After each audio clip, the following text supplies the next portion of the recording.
Hollywood has secrets buried in plain sight. Before Stonewall, before representation was even possible, filmmakers snuck coded characters past the censors. These weren't just subtextual hints. They were deliberate artistic rebellions that could end careers. One director was blacklisted for 5 years after audiences caught on. Another film got completely pulled from theaters nationwide after just 3 days. Let's uncover what they didn't want you to see. Waldo Liecker in Laura, 1944. Clifton Webb's Waldo Liecker slices through Laura with razor-sharp wit and obsessive devotion. This newspaper columnist flaunts his sophistication in every scene. First time we meet him, he's literally in a bathtub, completely vulnerable, talking to Detective Dana Andrews. The Hayes office tried cutting that scene 3 separate times. Director Otto Preminger fought the censors tooth and nail. This character exists in the real world, he argued. Webb plays Liecker with uncompromising precision, perfectly groomed, impeccably dressed, vicious toward any man who approaches Laura. Critics at the time called his performance disturbingly effete and uncomfortably mannered. The film cost $1.1 million, unexpectedly massive for a noir, and pulled in almost $4 million domestically. Audiences didn't miss the coding. One Oklahoma theater owner complained to Fox that decent folk walked out confused by the unnatural relationship. Webb's performance earned him an Oscar nomination, despite the controversy. Film historian Vito Russo later noted, Liecker represented the first time audiences saw a queer-coded villain who wasn't just a punchline. Preminger knew exactly what he was doing. When asked about Liedecker's character, he smiled and said, "Some questions answer themselves if you're paying attention." What makes Liecker truly groundbreaking isn't just his mannerisms, but his complex motivation. His obsession with Laura transcends simple romance. It's about possession, control, and identity. He molds her career, dictates her style, and tries erasing any man who might replace him in her life. Watch how he touches her possessions, how he speaks about discovering her as if she were his creation. Behind the scenes, Webb fought for subtle moments the script didn't explicitly call for. The way he adjusts his tie before meeting Detective McPherson, his proprietary glances at Laura's apartment, the trembling rage when another man shows interest in her. These weren't just acting choices, they were deliberate character signals from an actor who understood Liedecker's coding completely. The studio initially wanted Webb removed from the project, fearing his theatrical background made him too obvious for the role. Preminger threatened to walk if Webb was replaced. Their gamble paid off when preview audiences specifically mentioned Liecker as the film's most compelling element.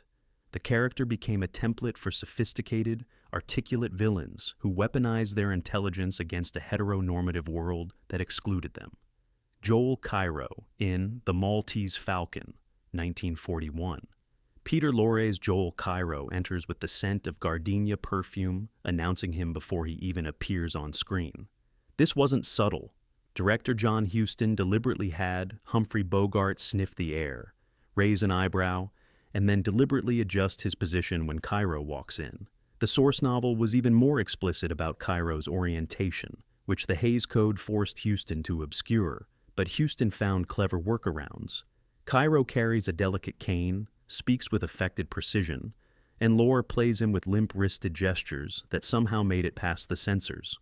Film critics couldn't directly mention the subtext in 1941.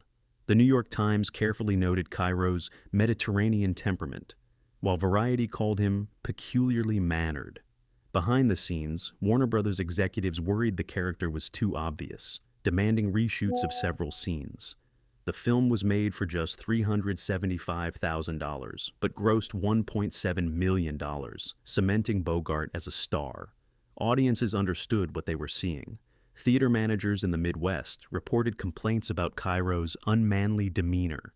Decades later, Peter Lorre admitted, "Of course I knew what I was playing. We all did. But we had to create a character the audience would understand without anyone saying the forbidden words." When asked if the perfume was his idea, Lorre smiled and said, "Some things need no explanation." Cairo's character represents a crucial turning point in Hollywood's approach to queer coding. While earlier films might portray effeminate men as simple comic relief, Cairo carries genuine threat and narrative importance. His presence isn't played for laughs. He's dangerous, cunning, and essential to the plot. Houston's staging of Cairo's scenes creates fascinating power dynamics. Watch how Sam Spade physically dominates him, taking his gun, slapping him repeatedly. Yet Cairo keeps returning, resilient and determined. The character maintains dignity despite humiliation, a subtle but important distinction from how similar characters were treated in lesser films. Laurie brought personal experience to the role. As a Jewish actor who fled Nazi Germany, he understood what it meant to be coded as other and to navigate hostile environments through performance. He imbues Cairo with this survival instinct. The character's mannerisms serve as both identity and protective coloration in the dangerous world of the film. Warner Brothers originally wanted to significantly reduce Cairo's screen time, fearing censorship. Houston insisted the character was essential to the story structure. Their compromise was to minimize physical contact between Cairo and other male characters, which explains why Spade maintains unusual distance from him during their interactions, compared to how he handles other threats. Plato in Rebel Without a Cause, 1955. Sal Mineo's Plato clings to James Dean's Jim Stark with unmistakable longing. Though technically a 50s film, Rebel was developed throughout the late 40s, repeatedly rejected by studios for its problematic themes. Director Nicholas Ray knew exactly what he was encoding. Plato keeps a photo of Alan Ladd in his locker and explicitly tells Jim, "If you want, you can come live at my house. My parents are gone most of the time, and the two of us could live there." Ray shot multiple scenes showing Plato's explicit attraction to Jim that were cut before release. What remained was still remarkably bold. Watch how Plato stares at Jim, follows him, and ultimately dies in his arms in what amounts to a tragic love story. The studio tried burying these elements in marketing, focusing entirely on the teen rebellion angle. Critics noticed anyway. Time magazine obliquely referenced Plato's unwholesome attachment, while Newsweek called his character disturbingly devoted. The film cost Warner Brothers $1.5 million and earned back $4.5 million despite controversy. Mineo received an Oscar nomination, though several theater chains in the South refused to book the film, citing moral concerns about the Plato character. Years later, Mineo confirmed, "Plato was in love with Jim. We played it that way, carefully, but that was always the intention." Nicholas Ray was more direct.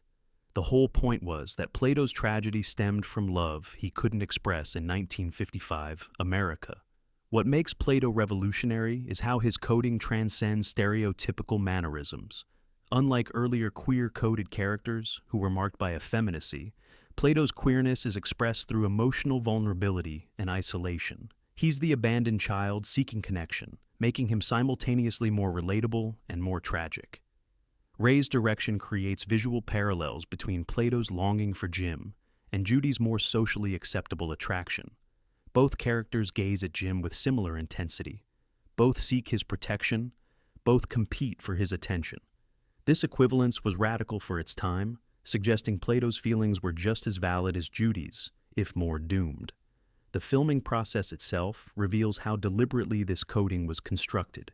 Mineo later shared that Ray would direct him to look at Dean like he's everything you've ever wanted, while telling Dean to respond with warmth but confusion. This careful choreography created the perfect subtext, obvious enough for those who needed to see it, deniable enough for censors. Plato's death scene represents one of cinema's first queer tragedies. When Jim zips up Plato's red jacket around him as he dies, it creates an intimate moment of caretaking, rarely seen between male characters. The jacket itself becomes symbolic. Jim had earlier draped it around both Judy and Plato, linking them as objects of his affection in different contexts. Warner Brothers executives reportedly demanded Ray film an alternate ending where Plato survived, which Ray shot but deliberately made unusable through technical mistakes. His determination to maintain the tragic arc of a queer-coded character, rather than sanitize it, makes Rebel a landmark in cinema history. Balin Munson in Gilda, 1946. George Macready's Balin Munson enters Gilda with a cane topped with a phallic silver head and leaves with one of cinema's most loaded triangular relationships. He rescues Johnny Farrell from the streets, brings him home, shows him his little friend, the cane, and announces, "Gambling and women don't mix." Then he makes Johnny his right-hand man, sharing everything, until he introduces his new wife, Gilda. Director Charles Vidor crafted scenes where Munson's jealousy ignites not when Gilda flirts with other men, but specifically when she flirts with Johnny. The subtext screams through every frame. Munson loves Johnny and sees Gilda as a threat to their relationship. Columbia Pictures executives were nervous about the dynamic, but let it slide since Munson was the villain. Critics danced around what they were seeing. The Los Angeles Times called the relationship unusually close, while Variety noted the peculiar attachment between the men. Made for approximately $750,000, Gilda brought in nearly $3.8 million at the box office. In Boston, Catholic groups pushed for a boycott, claiming the film glorified deviant relationships under the guise of a crime story. Rita Hayworth later commented, "Everyone on set understood the real story was about the two men. I was just the excuse for their conflict." When asked directly about Munson's orientation, McCready replied, "Some characters have depths the audience fills in for themselves. That's what makes them memorable. Munson's character is particularly significant for how his queer coding intersects with his facial scar, both marking him as other in the film's moral universe. The scar itself has a suggestive backstory. When Johnny asks how he got it, Munson mysteriously replies, "One night I found out that gambling and women do mix, disastrously." This cryptic explanation hints at a complex sexual history beyond simple heterosexual jealousy. Vidor's camera work reinforces the triangular relationship through composition. Watch how scenes are blocked. Munson frequently positions himself between Johnny and Gilda, physically interrupting their connection. When they dance, his gaze follows Johnny rather than monitoring his wife. These visual cues create a subtext clear enough that several foreign markets demanded editing changes before approving distribution. The casino setting itself becomes metaphorical, a world of night, transgression, and hidden desires. Munson controls this underworld, establishing him as someone who thrives outside conventional morality. His elegant suits, precise diction, and European mannerisms further code him as apart from the masculine American ideal represented by Johnny. McCready brought subtle complexity to the role, later revealing he played Munson as a man who had created a substitute family structure on his own terms. His performance avoids caricature, giving Munson genuine pain when he discovers Johnny's betrayal. This emotional authenticity made the character more threatening to censors precisely because it humanized him. Columbia Pictures originally wanted Munson killed earlier in the story, minimizing the triangular relationship. Vidor fought to maintain the character's presence throughout the narrative, understanding that the queer subtext gave Gilda its distinctive tension and emotional complexity. Katharine Hepburn in Sylvia Scarlett, 1935.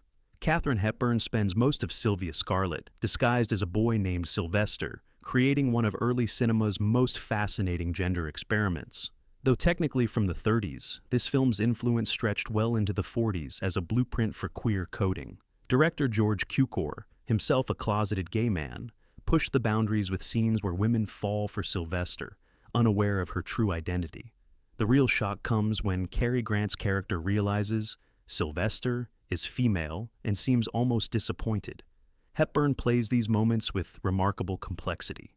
Watch her body language shift between masculine and feminine, especially in scenes with Grant. There's genuine confusion and attraction flowing both ways.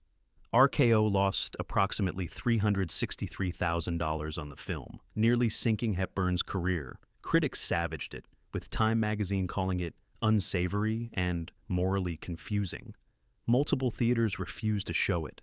Years later, film historian Vito Russo identified Sylvia Scarlett as groundbreaking for its exploration of gender fluidity. Cukor later admitted, "We were trying something revolutionary, showing how attraction transcends simple categories." When asked if the film was ahead of its time, Hepburn reportedly said, "Some truths take decades for audiences to accept. What makes Sylvia Scarlett truly revolutionary isn't just the cross-dressing plot device, common enough as comedy, but how the film treats gender as performance rather than essence. Hepburn doesn't just don male clothing, she studies male movement, speech patterns, and social behavior. When she declares, "I'm free," after cutting her hair, it's a moment of genuine liberation, not just disguise. Cukor frames several scenes with deliberate homoerotic tension. When Sylvester and Jimmy, Grant, share close quarters, the camera lingers on their physical proximity.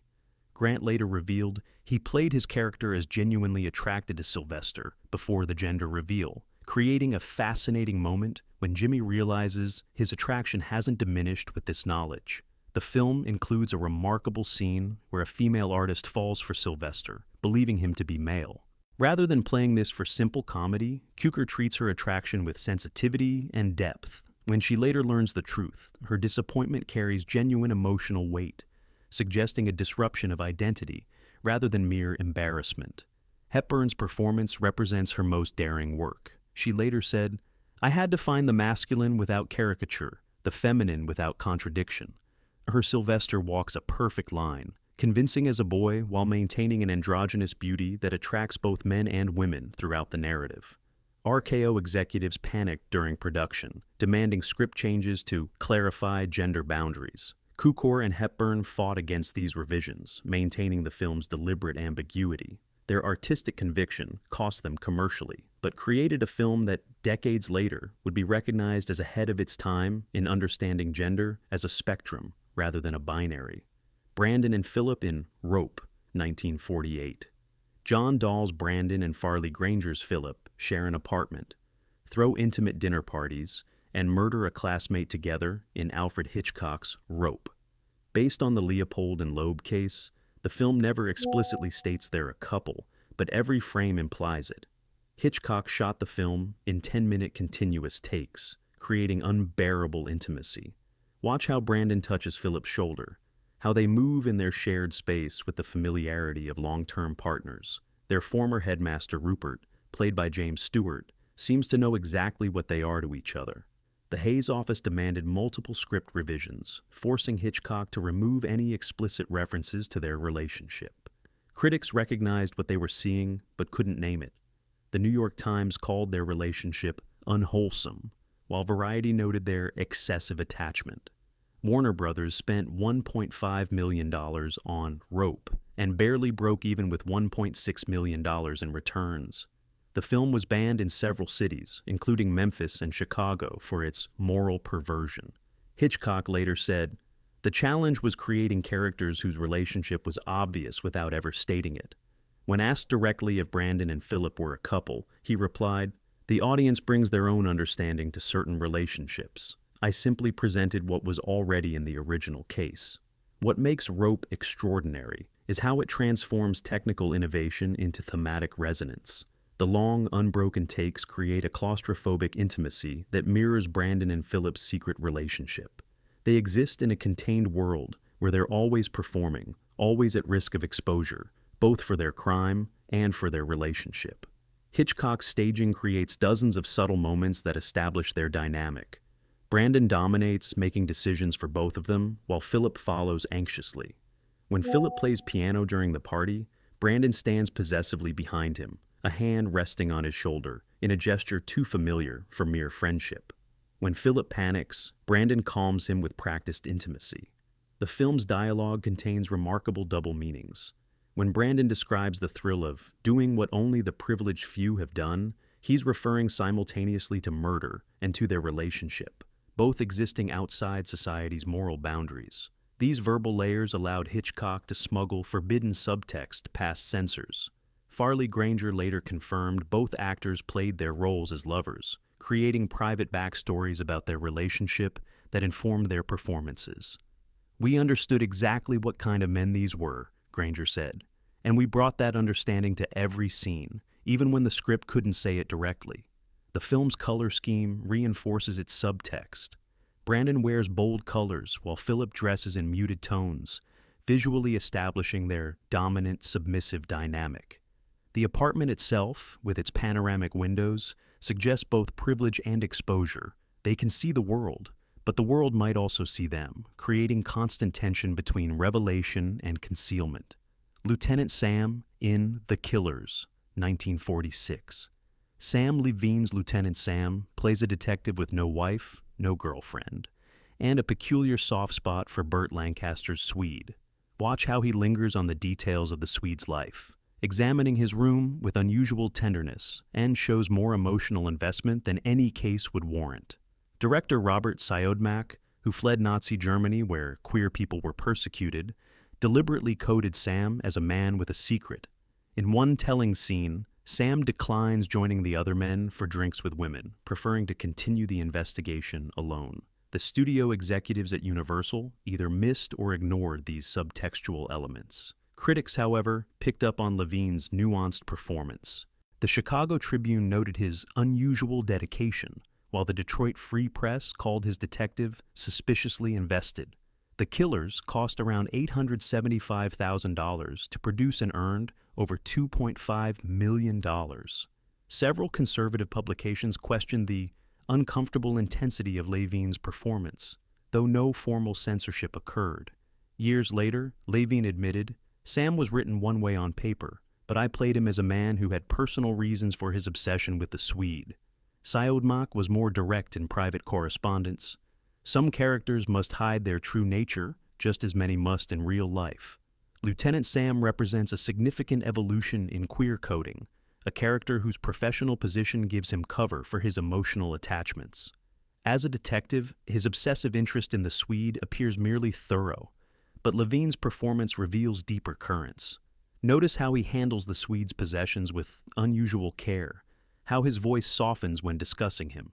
Siodmak employs film noir's shadowy visual language to suggest hidden depths in all his characters. Sam frequently appears in half-light, visually representing his divided existence.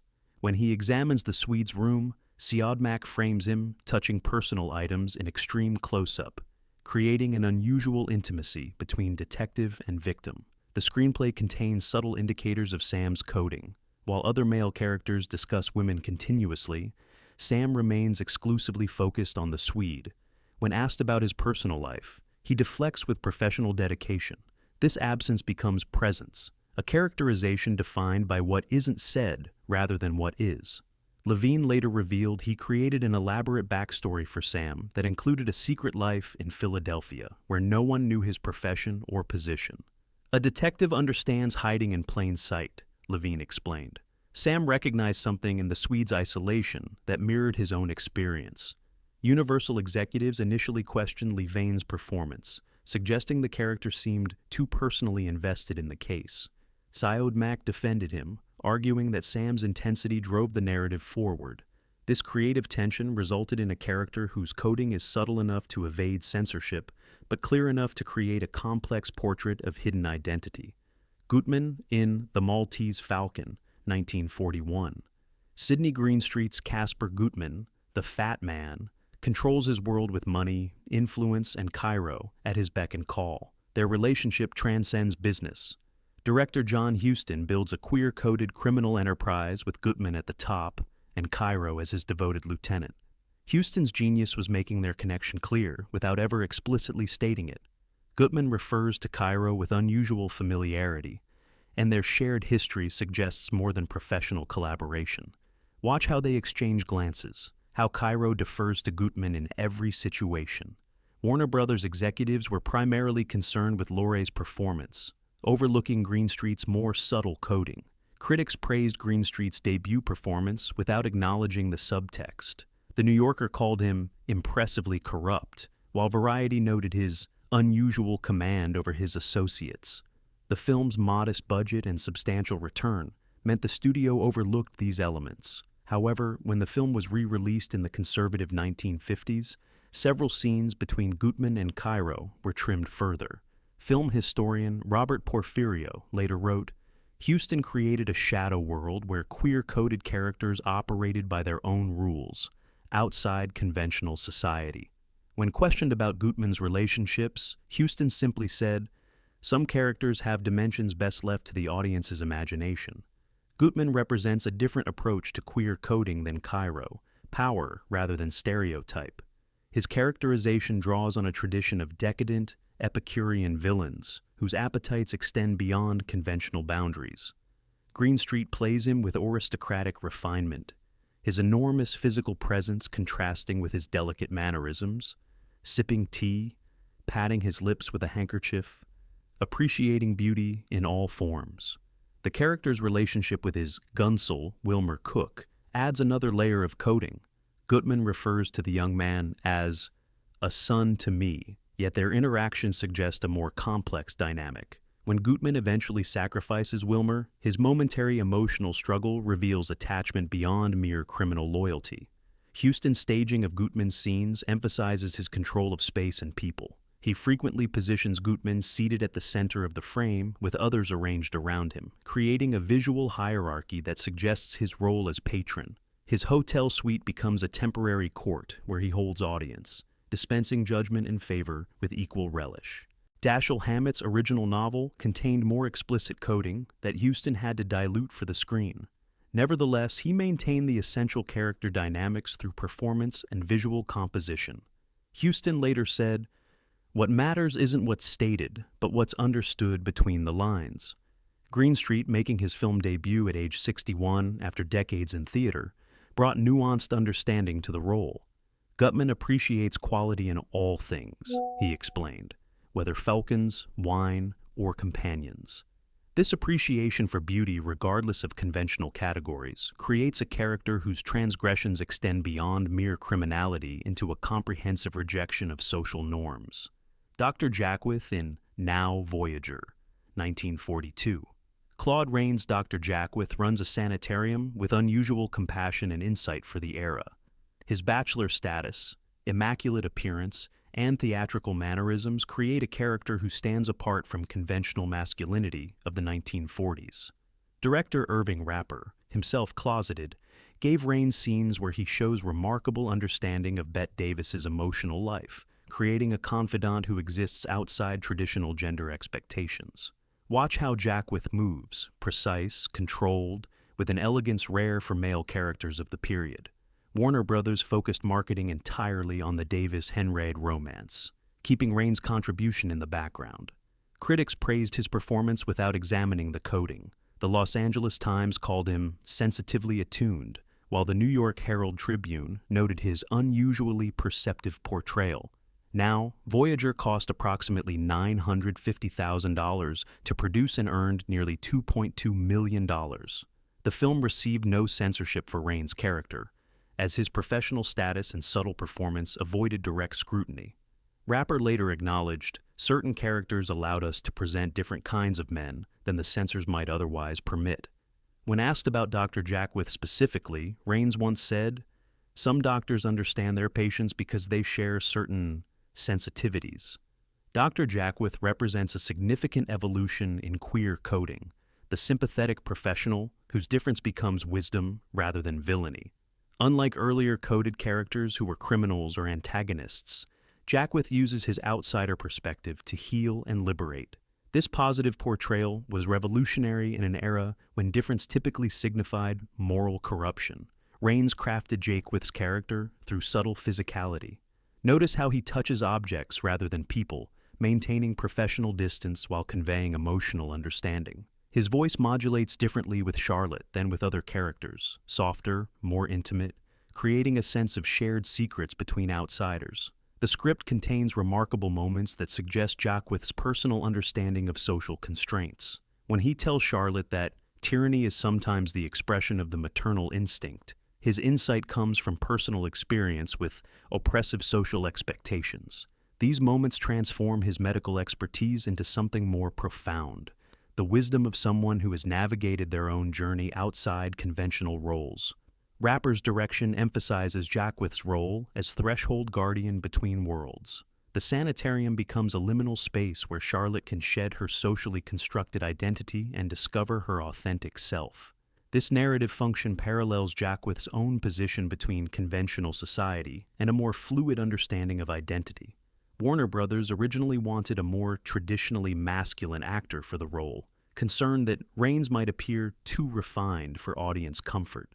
Rapper insisted on Rains, arguing that the character's compassion required an actor capable of conveying emotional intelligence without conventional masculine posturing. This casting choice was central to the film's psychological depth and enduring appeal.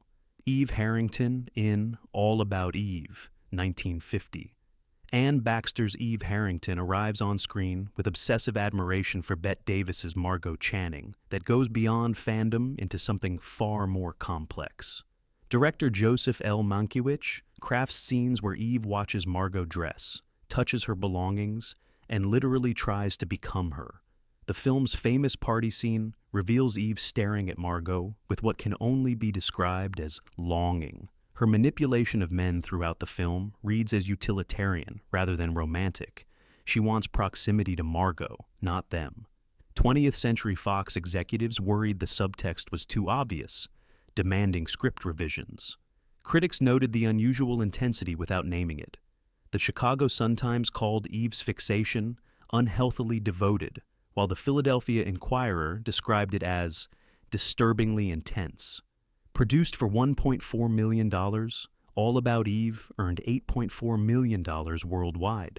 Despite 6 Academy Awards, several religious publications condemned the film for its unwholesome attachments and moral ambiguity. Film critic Parker Tyler explicitly identified the queer subtext in his 1972 book, noting, Eve's singular fixation reads as romantic obsession rather than professional ambition.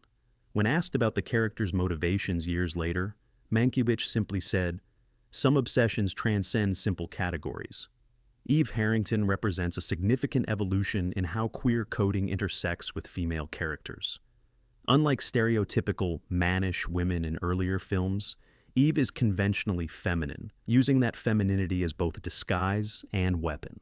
Her queerness manifests not in appearance, but in the nature of her desire. She doesn't want to be with Margot so much as she wants to be Margot, a distinction that complicates simple categorization. Mankiewicz directs Eve's early scenes with religious imagery, showing her watching Margot from the shadows like a worshiper before an altar. This visual language transforms fan admiration into something more intense and potentially transgressive. When Eve finally enters Margot's dressing room, Baxter plays the scene with physical reactions, suggesting genuine arousal, shortness of breath, trembling hands, flushed cheeks. The screenplay contains fascinating double entendres. When Eve declares she's studied Margot's every performance, learned from them the things most people wouldn't notice, she's describing something beyond professional study.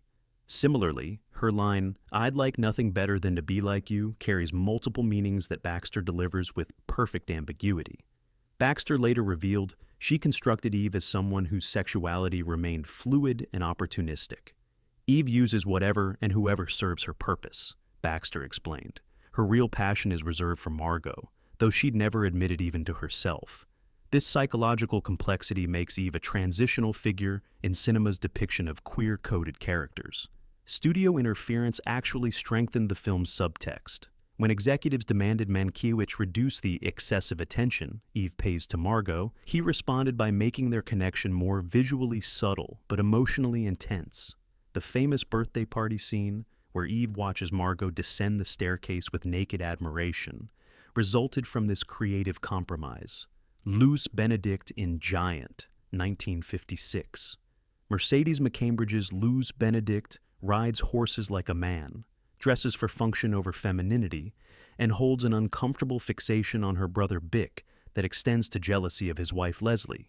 Though from the 50s, Giant was developed throughout the late 40s with its character types firmly rooted in that era. Director George Stevens gives Luce remarkable physical freedom for a female character of the period. Watch her body language. She stands with legs apart, moves with aggressive confidence, and physically dominates spaces in ways female characters rarely did. Warner Brothers focused marketing on the Taylor-Hudson-Dean triangle, minimizing McCambridge's role. Critics noted her performance without addressing the coding. The New York Times called her mannishly devoted to the ranch, while Variety described her as uncomfortably possessive. Giant cost a massive $5.4 million and earned $12 million in its initial release.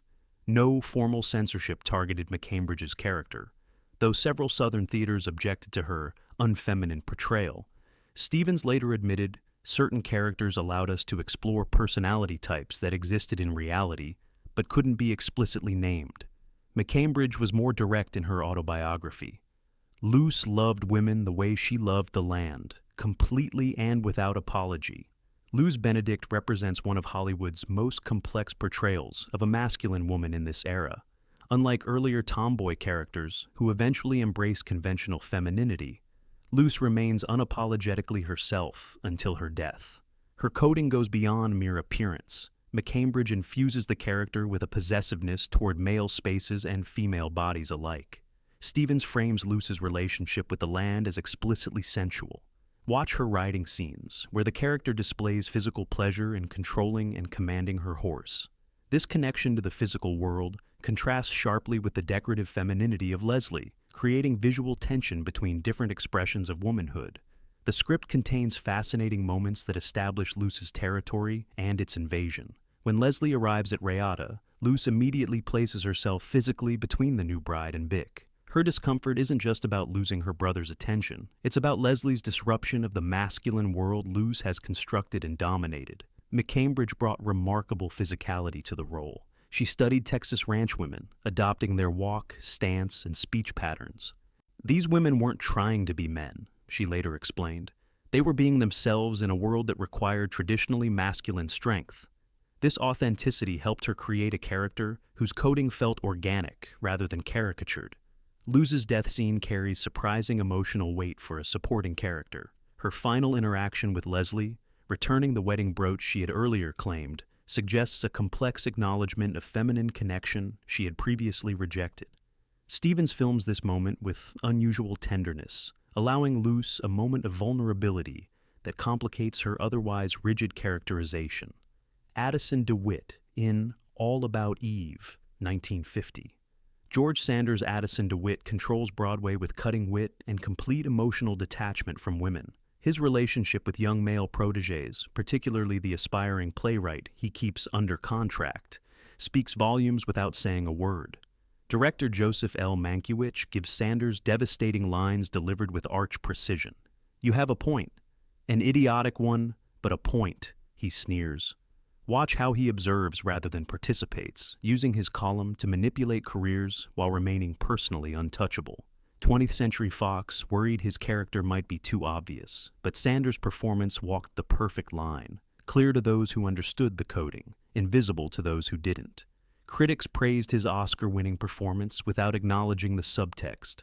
The Washington Post called him deliciously venomous, while the Chicago Tribune noted his clinical detachment from normal emotions.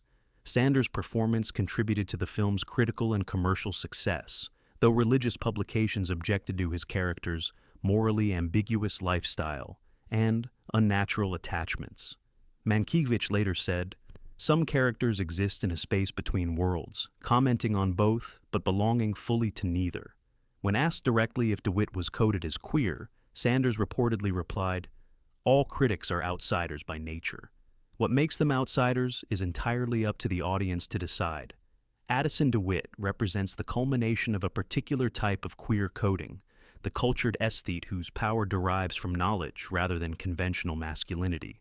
Sanders plays him with languid self-possession, each gesture precise and considered. His physicality suggests a man who has choreographed his entire public persona, maintaining control through performance. Mankiewicz gives DeWitt unique narrative privileges. He's the only character who addresses the audience directly, establishing him as simultaneously inside and outside the story. This narrative position mirrors his social one, present at every important event, yet fundamentally separate from the emotional entanglements that drive others. The character's relationship with his protégé Jill reveals the most about his coding. When he introduces her as his date, the term feels deliberately incorrect. Their dynamic is ownership rather than romance.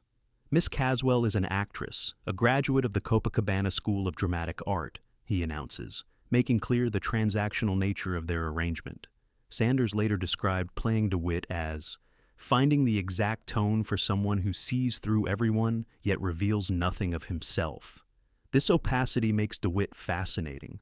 We understand his motivations without ever accessing his inner life. This characterization technique allows Sanders to create a character defined by his gaze rather than his disclosure. The script contains several remarkable moments where DeWitt's coding becomes most apparent.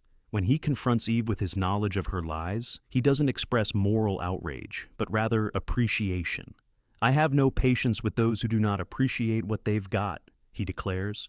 This moment positions him as a connoisseur of performance in all aspects of life, someone who values artifice explicitly over authenticity.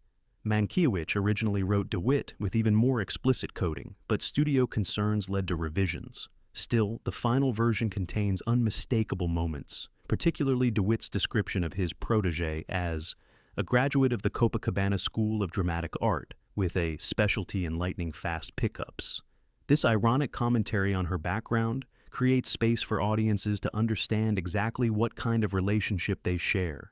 These characters existed in shadows, between lines of dialogue, in glances that lasted a moment too long. Hollywood wasn't ready to speak their names, but audiences who needed to see themselves found them anyway. These performances became lifelines for viewers living in silence. Next time you watch these classics, look beyond the censored script to the truth in their eyes. Which character surprised you most? What performances from this era do you think we missed? Tell us in the comments. Cinema's hidden history deserves to be seen in full.